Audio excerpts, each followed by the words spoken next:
The Omnissiah has provided a new leader for the Skitarii Maniples, so today let's talk about the Skitarii Marshal and whether he's competitive.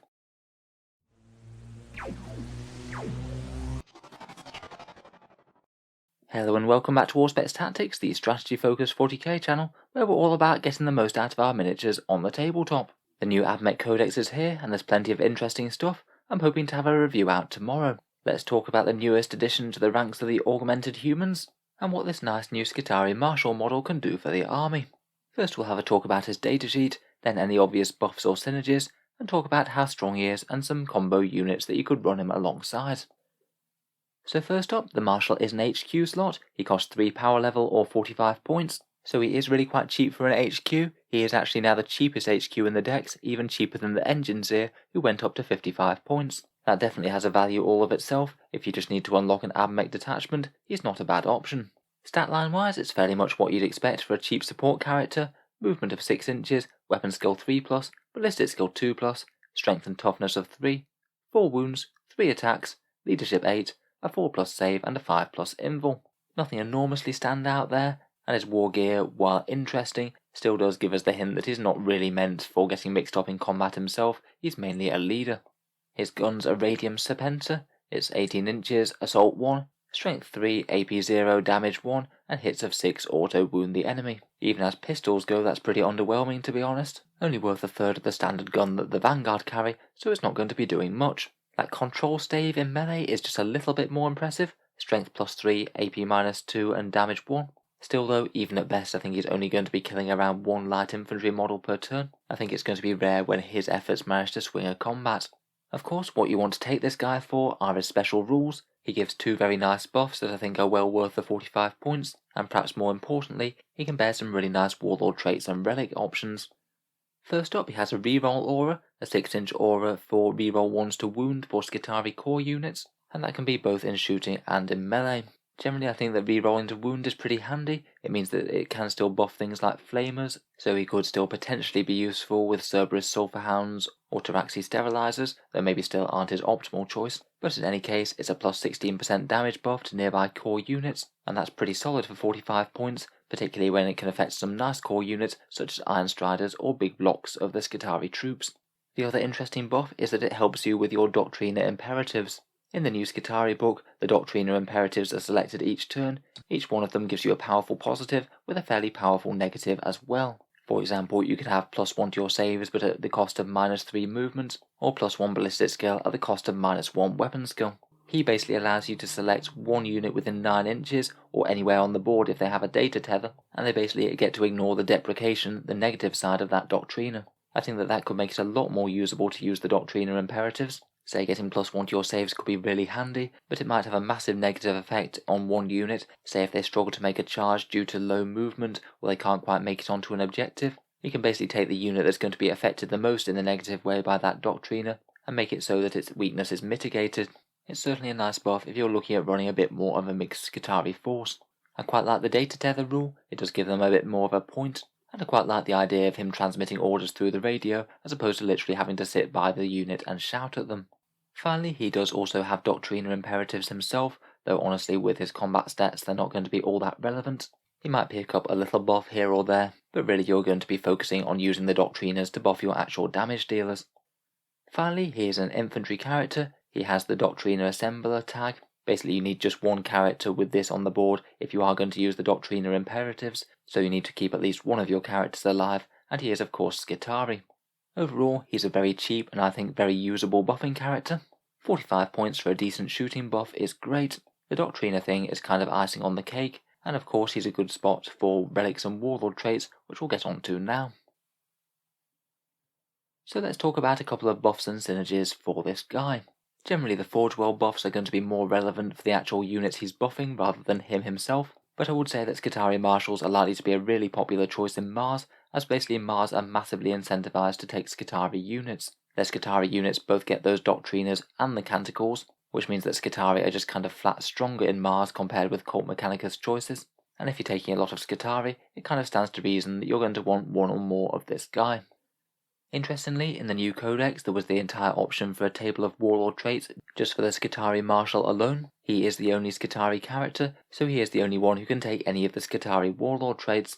Basically these all work the exact same way, in the same way that his ability with the ignoring the deprecations works. In the command phase you select one unit, either within 9 inches or anywhere on the board that has a data tether, and they get one of these quite powerful buffs. There's 6 to choose from, but many of them seem very usable to me.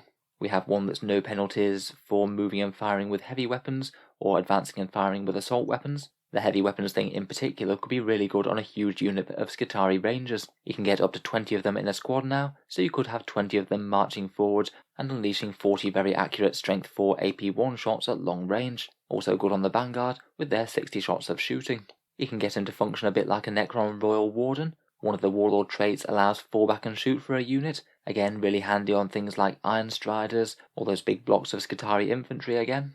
He can grant light cover to a unit, or +1 save if they already have it. That's really quite a nice defensive buff against enemy shooting. And if he's going to be a bit more of a combat orientated marshal, buffing some fighting troops, he can allow you to reroll advance and charge rolls. Could be pretty nice with getting some Rust Stalkers or Dragoons into melee. As you can buy in these traits for 1 command point, I commonly think that he will be run with at least one of these, as it seems like really good value to get that buff all game for that investment. Next up we come over to the relics, and I think that there's one that massively stands out here, which is one that's unique to the Skitarii Marshal and basically doubles his efficiency.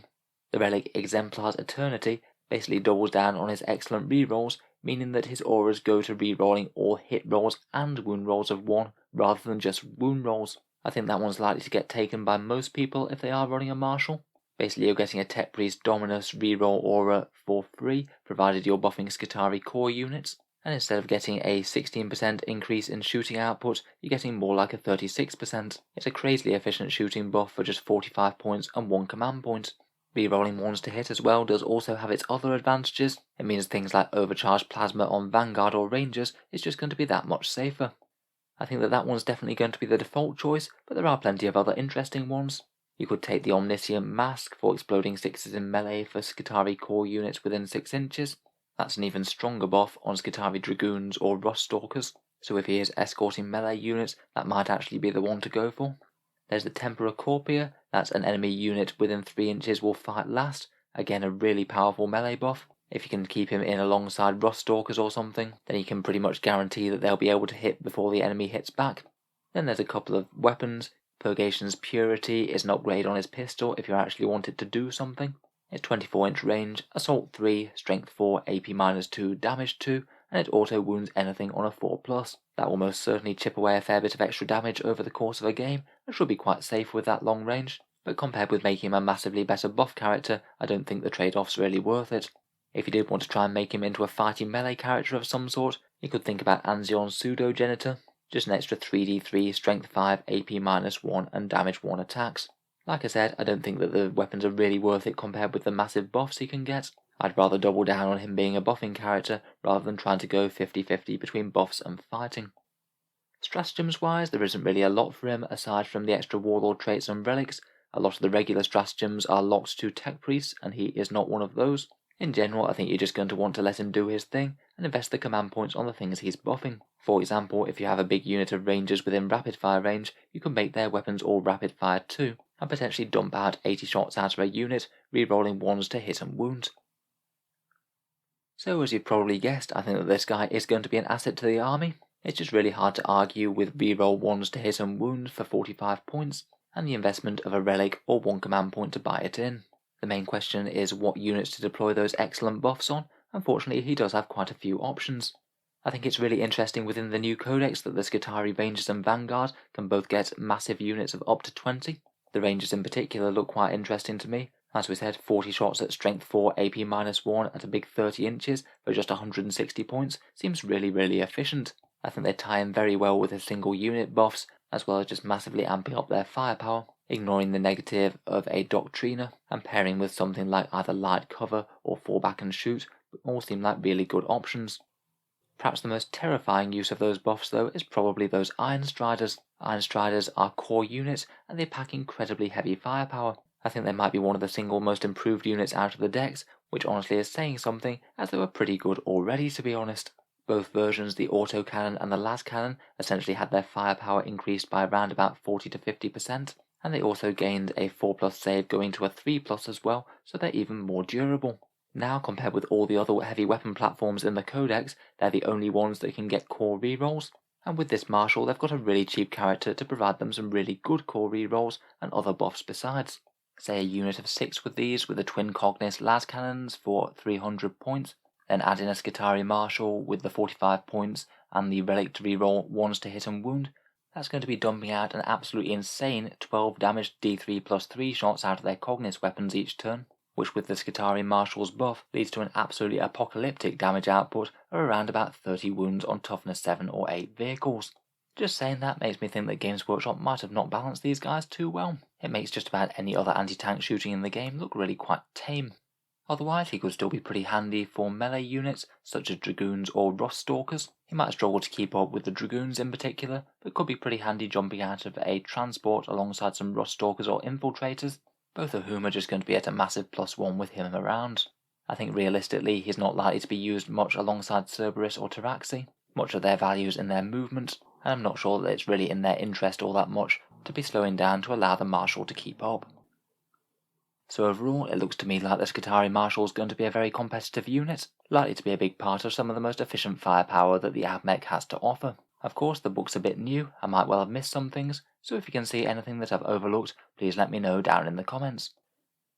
As I said, I will be trying to get an Admech Codex review out just as soon as possible, hopefully tomorrow afternoon if I can get enough time to finish recording. Feel free to subscribe to Auspex Tactics if you'd like to see that. I'm sure we can do plenty of other videos on the Admech in the days and weeks to come.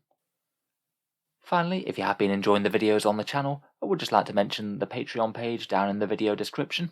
It is what allows me to keep making all these videos quite so regularly. If you would like to help support, there are a few advantages for patrons. You get to see certain videos early, regular votes to see what sort of things happen next on the channel, and automatic entry to the regular prize giveaways with the chance to win some really big model kits every month. If any of that sounds good to you, or you'd just like to help support the channel, then the link is down in the video description below. In any case, a massive thank you for listening, and I'll hope to see you guys next time.